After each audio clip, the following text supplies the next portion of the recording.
غرض جہاں تک حواس خمسہ کام دیتے ہیں وہاں تک عقل کوئی رہنمائی نہیں کرتی، اور جہاں حواس خمسہ جواب دے دیتے ہیں وہیں سے عقل کا کام شروع ہوتا ہے، لیکن اس عقل کی رہنمائی بھی غیر محدود نہیں ہے، یہ بھی ایک حد پر جا کر رک جاتی ہے، اور بہت سی باتیں ایسی ہیں جن کا علم نہ حواس کے ذریعے حاصل ہو سکتا ہے اور نہ عقل کے ذریعے، مثلاً اسی دیوار کے بارے میں یہ معلوم کرنا کہ اس کو کس طرح استعمال کرنے سے اللہ تعالیٰ راضی اور کس طرح استعمال کرنے سے ناراض ہوگا، یہ نہ حواس کے ذریعے ممکن ہے نہ عقل کے ذریعے۔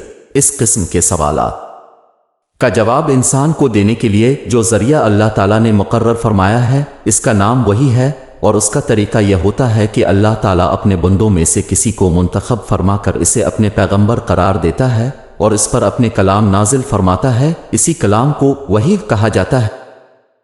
اس سے واضح ہو گیا کہ وہی انسان کے لیے وہ اعلیٰ ترین ذریعہ علم ہے جو اسے اس کی زندگی سے متعلق ان سوالات کا جواب مہیا کرتا ہے جو عقل اور حواس کے ذریعے حل نہیں ہو سکتے، لیکن ان کا علم حاصل کرنا اس کے لیے ضروری ہے۔ اس سے یہ بھی واضح ہو جاتا ہے کہ صرف عقل اور مشاہدہ انسان کی رہنمائی کے لیے کافی نہیں، بلکہ اس کی ہدایت کے لیے وحی الہی ایک ناگزیر ضرورت ہے، اور چونکہ بنیادی طور پر وحی کی ضرورت پیش ہی اسی جگہ آتی ہے جہاں عقل کام نہیں دیتی، اس لیے یہ ضروری نہیں کہ وحی کی ہر بات کا ادراک عقل سے ہو ہی جائے، بلکہ جس طرح کسی چیز کا رنگ معلوم کرنا عقل کا کام نہیں بلکہ حواس کا کام ہے، اسی طرح بہت سے دینی عقائد کا علم عطا کرنا بھی عقل کے بجائے وحی کا منصب ہے، اور ان کے ادراک کے لیے نری عقل پر بھروسہ کرنا درست نہیں۔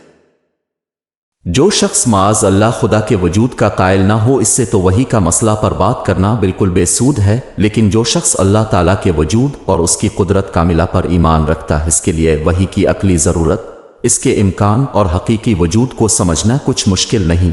اگر آپ اس بات پر ایمان رکھتے ہیں کہ یہ کائنات ایک قادر مطلق نے پیدا کی ہے، وہی اس کے مربوط اور مستحکم نظام کو اپنے حکمت بالغہ سے چلا رہا ہے، اور اسی نے انسان کو کسی خاص مقصد کے تحت یہاں بھیجا ہے، تو پھر یہ کیسے ممکن ہے کہ اس نے انسان کو پیدا کرنے کے بعد اسے بالکل اندھیرے میں چھوڑ دیا ہو اور اسے یہ تک نہ بتایا ہو کہ وہ کیوں اس دنیا میں آیا ہے، یہاں اس کے ذمے کیا فرائض ہیں، اس کی منزل مقصود کیا ہے، اور وہ کس طرح اپنے مقصد زندگی کو حاصل کر سکتا ہے؟ کیا کوئی شخص جس کے ہوش و حواس سلامت ہو ایسا کر سکتا ہے کہ اپنے کسی نوکر کو ایک خاص مقصد کے تحت کسی سفر پر بھیج دے اور اسے نہ چلتے وقت سفر کا مقصد بتائی اور نہ بعد میں کسی پیغام کے ذریعے اس پر یہ واضح کرے کہ اسے کس کام کے لیے بھیجا گیا ہے اور سفر کے دوران اس کی ڈیوٹی کیا ہوگی؟ جب ایک معمولی عقل کا انسان بھی ایسی حرکت نہیں کر سکتا تو آخر اس خداوند قدوس کے بارے میں یہ تصور کیسے کیا جا سکتا ہے جس کی حکمت بالغہ سے کائنات کا نظام چل رہا ہے؟ یہ آخر کیسے ممکن ہے کہ جس ذات نے چاند، سورج، آسمان، زمین، ستاروں اور سیاروں کے ایک کا ایسا مہر العقول نظام پیدا کیا ہو، وہ اپنے بندوں تک پیغام رسائی کا کوئی ایسا انتظام بھی نہ کر سکے جس کے ذریعے انسانوں کو ان کے مقصد زندگی سے متعلق ہدایات دی جا سکیں؟ اگر اللہ تعالیٰ کی حکمت بالغہ پر ایمان ہے تو پھر یہ بھی ماننا پڑے گا کہ اس نے اپنے بندوں کو اندھیرے میں نہیں چھوڑا بلکہ ان کی رہنمائی کے لیے کوئی باقاعدہ نظام ضرورت بنایا ہے۔ بس رہنمائی کے اسی باقاعدہ نظام کا نام وحی اور رسالت ہے۔ اس سے صاف واضح ہو جاتا ہے کہ وحی محض ایک دینی اعتقاد ہی نہیں بلکہ ایک عقلی ضرورت ہے جس کا انکار در حقیقت اللہ تعالیٰ کی حکمت بالغہ کا انکار ہے۔ حضور صلی اللہ علیہ وسلم پر نزول وحی کے طریقے۔ وحی اور رسالت کا یہ مقدس سلسلہ سرکار دو عالم محمد مصطفیٰ صلی اللہ علیہ وآلہ وسلم پر ختم ہو گیا۔ اب کسی انسان پر نہ وحی نازل ہوگی اور نہ اس کی ضرورت ہے۔ حضرت صلی اللہ علیہ وآلہ وسلم پر مختلف طریقوں سے وحی نازل ہوتی تھی۔ صحیح بخاری رحمت اللہ کی ایک حدیث میں ہے، حضرت عائشہ رضی اللہ تعالی عنہا فرماتی ہیں کہ ایک مرتبہ حضرت حارث بن حشام رضی اللہ تعالی عنہ نے حضرت صلی اللہ علیہ وسلم سے پوچھا کہ اب پر وحی کس طرح آتی ہے؟ تو حضرت صلی اللہ علیہ وسلم نے فرمایا کہ کبھی تو مجھے گھنٹی کی سی آواز سنائی دیتی ہے اور وحی کی یہ صورت میرے لیے سب سے زیادہ سخت ہوتی ہے، پھر جب یہ سلسلہ ختم ہوتا ہے تو جو کچھ اس آواز نے کہا ہوتا ہے مجھے یاد ہو چکا ہوتا ہے، اور کبھی فرشتہ میرے سامنے ایک مرد کی صورت میں آ جاتا ہے۔ صحیح بخاری 1-2 اس حدیث میں اب صلی اللہ علیہ وسلم نے وحی کی آواز کو گھنٹیوں کی آواز سے جو تشبیہ دی ہے، شیخ محی الدین ابن عربی رحمت اللہ نے اس کا مطلب یہ بیان کیا ہے کہ ایک تو وحی کی آواز گھنٹی کی طرح مسلسل ہوتی ہے اور بیچ میں ٹوٹتی نہیں، دوسرے گھنٹی جب مسلسل بجتی ہے تو عموماً سننے والے کو اس کی آواز کی سمت متعین کرنا مشکل ہوتا ہے، کیونکہ اس کی آواز ہر جہت سے آتی ہوئی محسوس ہوتی ہے، اور کلام الہی کو بھی یہی خصوصیت ہے کہ اس کی کوئی ایک سمت نہیں ہوتی بلکہ ہر جہت سے آواز سنائی دیتی ہے، اور اس کیفیت کو صحیح ادراک تو بغیر مشاہدے کے ممکن نہیں، لیکن اس بات کو عام ذہنوں سے قریب کرنے کے لیے اب صلی اللہ علیہ وسلم نے اسے گھنٹیوں کی آواز سے تشبیہ دے دی ہے۔ فیض باری 1:19 اور 20۔ جب اس طریقے سے اب صلی اللہ علیہ وسلم پر وحی نازل ہوتی تو اب پر بہت زیادہ بوجھ پڑتا تھا۔ حضرت عائشہ رضی اللہ تعالی عنہا اس حدیث کے آخر میں فرماتی ہیں کہ میں نے سخت جاڑوں کے دن میں اب صلی اللہ علیہ وسلم پر وحی نازل ہوتے دیکھی ہے، ایسی سردی میں بھی جب وحی کا سلسلہ ختم ہوتا تو اب صلی اللہ علیہ وسلم کی مبارک پیشانی پسینے سے شرابور ہو جاتی تھی۔ ایک اور روایت میں حضرت عائشہ رضی اللہ تعالی عنہا بیان فرماتی ہیں کہ جب اب صلی اللہ علیہ وسلم پر وحی نازل ہوتی تو اب صلی اللہ علیہ وسلم کا سانس رکنے لگتا، چہرہ انور متغیر ہو کر کھجور کی شاخ کی طرح زرد پڑ جاتا، سامنے کے دانت سردی سے کپ کپانے لگتے، اور اب صلی اللہ علیہ وسلم کو اتنا پسینہ آتا کہ اس کے قطرے موتیوں کی طرح ڈھلکنے لگتے تھے۔ الاتقان 1:46۔ وحی کی اس کیفیت میں بعض اوقات اتنی شدت پیدا ہو جاتی کہ اب صلی اللہ علیہ وسلم جس جانور پر اس وقت سوار ہوتے وہ آپ کے بوجھ سے دب کر بیٹھ جاتا، اور ایک مرتبہ اب صلی اللہ علیہ وسلم نے اپنے سر اقدس حضرت زید بن ثابت رضی اللہ تعالی عنہ کے رانوں پر رکھا ہوا تھا کہ اسی حالت میں وحی نازل ہونی شروع ہو گئی۔ اس سے حضرت زید بن ثابت رضی اللہ تعالی عنہ کی ران پر اتنا بوجھ پڑا کہ وہ ٹوٹنے لگی۔ زاد المعاد 1:18 اور 19۔ بعض اوقات اس وحی کی ہلکی ہلکی آواز دوسروں کو بھی محسوس ہوتی تھی۔ حضرت عمر رضی اللہ تعالی عنہ فرماتے ہیں کہ جب اب صلی اللہ علیہ وسلم پر وحی نازل ہوتی تو اب صلی اللہ علیہ وسلم کے چہرے انور کے قریب شہد کی مکھیوں کی بھن بھناہٹ جیسی آواز سنائی دیتی تھی۔ تبوئیب مسند احمد کتاب السر النبیہ 20:212۔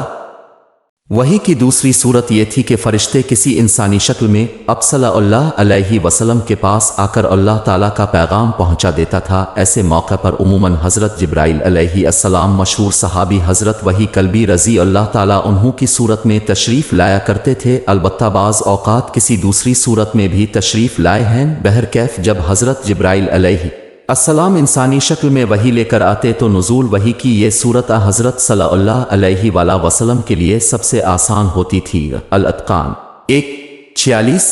وحی کی تیسری صورت یہ تھی کہ حضرت جبرائیل علیہ السلام کسی انسانی شکل اختیار کیے بغیر اپنی اصلی صورت میں دکھائی دیتے تھے، لیکن ایسا اب صلی اللہ علیہ وسلم کی تمام عمر میں صرف 3 مرتبہ ہوا ہے۔ ایک مرتبہ اس وقت جب اب صلی اللہ علیہ وسلم نے خود حضرت جبرائیل علیہ السلام کو ان کی اصل شکل میں دیکھنے کی خواہش ظاہر فرمائی تھی، دوسری مرتبہ معراج میں، اور تیسری بار نبوت کے بالکل ابتدائی زمانے میں مکہ مکرمہ کے مقام اجید پر۔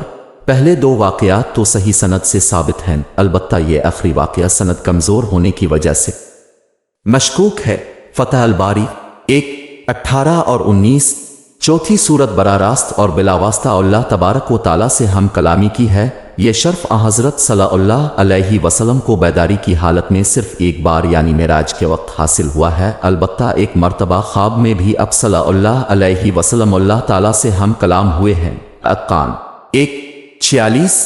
وحی کی 5ویں صورت یہ تھی کہ حضرت جبرائیل علیہ السلام کسی بھی صورت میں سامنے آئے بغیر اب صلی اللہ علیہ وسلم کے قلب مبارک میں کوئی بات القاء فرما دیتے تھے۔ اسے اصطلاح میں نفس کی الروح کہتے ہیں۔ ایزن تاریخ نزول قرآن کریم دراصل کلام الہی ہے، اس لیے ازل سے لوح محفوظ میں موجود ہے۔ قرآن کریم کا ارشاد ہے، بلکہ یہ قرآن مجید ہے لوح محفوظ میں۔ سورۃ بروج نمبر شمارہ 85 آیت نمبر 21 تا 22۔ پھر لوح محفوظ سے اس کا نزول 2 مرتبہ ہوا ہے۔ ایک مرتبہ یہ پورے کا پورا آسمان دنیا کے بیت عزت میں نازل کر دیا گیا تھا۔ بیت عزت جسے البیت المعمور بھی کہتے ہیں، کعبۃ اللہ کے محاذت میں آسمان میں پر فرشتوں کی عبادت گاہ ہے۔ یہ نزول لیلۃ القدر میں ہوا تھا۔ پھر دوسری مرتبہ حضرت محمد صلی اللہ علیہ وآلہ وسلم پر تھوڑا تھوڑا کر کے حسب ضرورت نازل کیا جاتا رہا یہاں تک کہ 23 سال میں اس کی تعمیل ہوئی۔ نزول قرآن کی یہ دو صورتیں خود قرآن کریم کے انداز بیان سے بھی واضح ہیں۔ اس کے علاوہ نسائی بیاقی اور حاکم رحمت اللہ وغیرہ نے حضرت عبداللہ بن عباس رضی اللہ تعالیٰ عنہ سے متعدد روایتیں نقل کی ہیں، جن کا خلاصہ یہی ہے کہ قرآن کریم کا پہلا نزول یکبارگی آسمان دنیا پر ہوا اور دوسرا نزول بتدریج حضرت صلی اللہ علیہ وسلم پر اتقان 1:4 قرآن کریم کی کو پہلی مرتبہ آسمان دنیا پر نازل کرنے کی حکمت امام ابو شاہ رحمت اللہ نے یہ بیان کی ہے کہ اس سے قرآن کی رفعت شان کو ظاہر کرنا مقصود تھا اور ملکے کو یہ بات بتانی تھی کہ یہ اللہ کی آخری کتاب ہے جو اہل زمین کی ہدایت کے لیے اتاری جانے والی ہے۔ شیخ زرقانی رحمت اللہ نے یہ نقطہ بھی بیان کیا ہے کہ اس طرح 2 مرتبہ اتارنے سے یہ بھی جتانا مقصود تھا کہ یہ کتاب ہر شک و شبے سے بالاتر ہے اور حضرت صلی اللہ علیہ وسلم کے قلب مبارک کے علاوہ یہ 2 جگہ اور بھی محفوظ ہے، ایک لوح محفوظ میں اور دوسرے بیت عزت میں۔ مناہل العرفان 1:39 واللہ علم۔ اس پر تقریباً اتفاق ہے کہ قرآن کریم کا دوسرا تدریجی نزول جو حضرت صلی اللہ علیہ وسلم کے قلب مبارک پر ہوا، اس کا آغاز اس وقت ہوا جب آپ صلی اللہ علیہ وسلم کی عمر 40 سال تھی۔ اس نزول کی ابتدا بھی صحیح قول کے مطابق لیلۃ القدر میں ہوئی ہے اور یہی وہ تاریخ تھی جس میں چند سال بعد غزوہ بدر پیش آیا، لیکن یہ رات رمضان کی کون سی تاریخ میں تھی اس بارے میں کوئی یقینی بات نہیں کہی جا سکتی۔ بعض روایات سے رمضان کی 70ویں، بعض سے 19ویں اور بعض سے 27ویں شب معلوم ہوتی ہے۔ تفسیر ابن جریر 7:10 سب سے پہلے نازل ہونے والی آیت۔ صحیح قول یہ ہے کہ حضرت صلی اللہ علیہ وسلم پر قرآن کریم کی سب سے پہلے جو آیتیں اتری وہ سورۃ الق کی ابتدائی آیات ہیں۔ صحیح بخاری میں حضرت عائشہ رضی اللہ تعالی عنہا اس کا واقعہ بیان فرماتی ہیں کہ حضرت صلی اللہ علیہ وسلم پر نزول وحی کی ابتدا تو سچے خوابوں سے ہوئی تھی، اس کے بعد اب صلی اللہ علیہ وسلم کی خلوت میں عبادت کرنے کا شوق پیدا ہوا۔ اس دوران اب صلی اللہ علیہ وسلم غار حراء میں کئی راتیں گزارتی اور عبادت میں مشغول رہتے تھے، یہاں تک کہ ایک دن اسی غار میں اب صلی اللہ علیہ وسلم کے پاس اللہ تعالیٰ کی جانب سے فرشتہ آیا اور اس نے سب سے پہلی بات یہ کہی کہ اقرا یعنی پڑھو۔ حضور صلی اللہ علیہ وسلم نے فرمایا کہ میں پڑھا ہوا نہیں ہوں۔ اس کے بعد خود حضور صلی اللہ علیہ وسلم نے واقعہ بیان کیا کہ میرے اس جواب پر فرشتے نے مجھے پکڑا اور مجھے زور سے بھینچا کہ مجھ پر مشقت کی انتہا ہو گئی، پھر اس نے مجھے چھوڑ دیا اور دوبارہ کہا اقرا۔ میں نے جواب میں جواب دیا کہ میں تو پڑا ہوا نہیں ہوں۔ فرشتے نے مجھے پھر پکڑا اور دوبارہ اس زور سے بھینچا کہ مجھ پر مشقت کی انتہا ہو گئی، پھر اس نے مجھے چھوڑ کر کہا کہ اقرا۔ میں نے جواب دیا کہ میں پڑا ہوا نہیں ہوں۔ اس پر اس نے مجھے تیسری مرتبہ پکڑا اور بھینچ کر چھوڑ دیا، پھر کہا ترجمہ پڑھو اپنے اس پروردگار کے نام سے جس نے پیدا کیا، جس نے انسان کو منجمد خون سے پیدا کیا۔ پڑھو اور تمہارا پروردگار سب سے زیادہ کریم ہے، آخر تک۔ یہ اب صلی اللہ علیہ وسلم پر نازل ہونے والی پہلی آیات تھیں۔ اس کے بعد 3 سال تک وحی کا سلسلہ بن رہا۔ اسی زمانے کو فترت وحی کا زمانہ کہتے ہیں۔ پھر 3 سال کے بعد وہی فرشتہ جو غار حرا میں آیا تھا اب صلی اللہ علیہ وسلم کو آسمان و زمین کے درمیان دکھائی دیا اور اس نے سورۃ مدثر کی آیات اب صلی اللہ علیہ وسلم کو سنائی۔ اس کے بعد وحی کا سلسلہ جاری ہو گیا۔ مکی اور مدنی آیات۔ اپنے قرآن کریم کی صورتوں کے عنوان میں دیکھا ہوگا کہ کسی صورت کے ساتھ مکی اور کسی کے ساتھ مدنی لکھا ہوتا ہے۔ اس کا صحیح مفہوم سمجھ لینا ضروری ہے۔ مفسرین کی اصطلاح میں مکی آیات کا مطلب وہ آیات ہیں جو اب صلی اللہ علیہ وسلم کے بغرض ہجرت مدینہ طیبہ پہنچنے سے پہلے نازل ہوئی، اور مدنی آیات کا مفہوم یہ ہے کہ وہ اب صلی اللہ علیہ وسلم کے مدینہ پہنچنے کے بعد نازل ہوئی۔ بعض لوگ مکی کا مطلب یہ سمجھتے ہیں کہ یہ شہر مکہ میں نازل ہوئی اور مدنی کا یہ کہ وہ شہر مدینہ میں اتری، لیکن یہ مطلب درست نہیں، اس لیے کہ کئی آیتیں ایسی ہیں جو شہر مکہ میں نازل نہیں ہوئی لیکن چونکہ ہجرت سے پہلے نازل ہو چکی تھی اس لیے انہیں مکی کہا جاتا ہے۔ چنانچہ جو آیات مینا، عرفات، سفر، معراج کے دوران نازل ہوئی وہ بھی مکی کہلاتی ہیں، یہاں تک کہ جو آیات سفر ہجرت کے دوران مدینے کے راستے میں نازل ہوئی ان کو بھی مکی کہا جاتا ہے۔ اسی طرح بہت سی آیات ایسی ہیں جو شہر مدینہ میں نازل نہیں ہوئی مگر وہ مدنی ہے۔ چنانچہ ہجرت کے بعد اب صلی اللہ علیہ وسلم کو بہت سے سفر پیش آئے جن میں اب صلی اللہ علیہ وسلم مدینہ طیبہ سے سینکڑوں میل دور بھی تشریف لے